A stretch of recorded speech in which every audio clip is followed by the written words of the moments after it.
मैं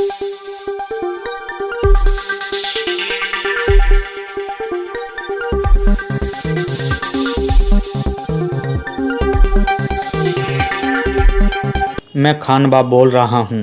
नमस्कार दोस्तों, क्षत्रिय फोकस न्यूज़ में आपका स्वागत है। आज हम ऐसे राजा की कहानी बताने जा रहे हैं जिसका नाम सुनकर विरोधी सेनाएं कांप जाती थी।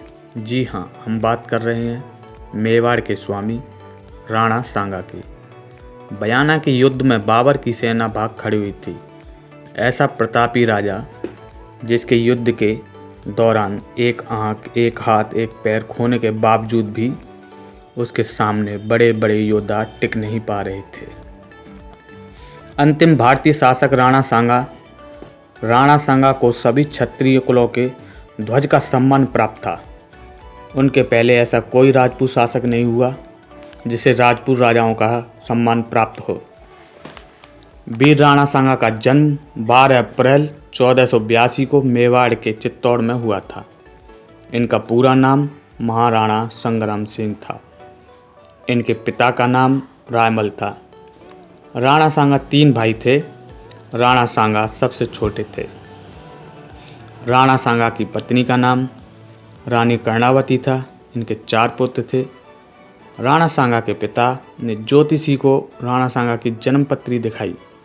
ज्योतिषी ने कहा, राणा सांगा की कुंडली में राजयोग है, वह बहुत पराक्रमी व प्रतापी शासक बनेगा।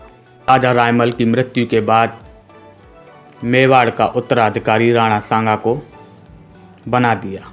1509 में 27 वर्ष की आयु में मेवाड़ का शासक बना। मेवाड़ के महाराणा में वे सबसे प्रतापी योद्धा थे। इनके शासक रहते हुए किसी की हिम्मत नहीं थी कि कोई मेवाड़ पर अपना आधिपत्य जमा ले। महाराणा सांगा ने सिकंदर लोदी के समय ही दिल्ली के इलाकों पर अधिकार जमा लिया।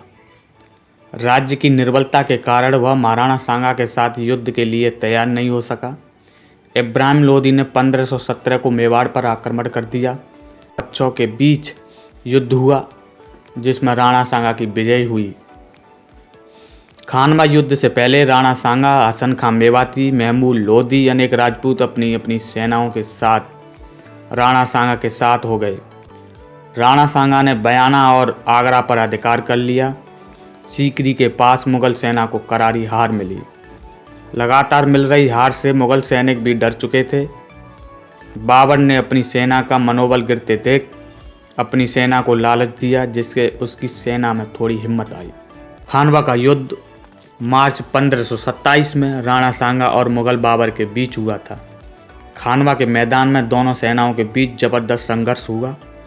राणा सांगा के पास वीरता का भंडार था। बाबर के पास गोला बारूद का बड़ा खजीरा था।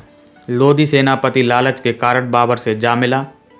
लड़ते हुए राणा सांगा की एक आंख में तीर लगा, लेकिन उन्होंने इसकी परवाह नहीं की। युद्ध में डटे रहे। इस युद्ध में राणा सांगा को 80 घाव लगे। राणा सांगा की वीरता से बाबर के होश उड़ गए। बाबर की सेना यह युद्ध भले ही जीत गई, पर राणा सांगा ने कोई कसर नहीं छोड़ी उसे हराने में। माना जाता है कि राणा सांगा की मृत्यु जहर के कारण हुई थी।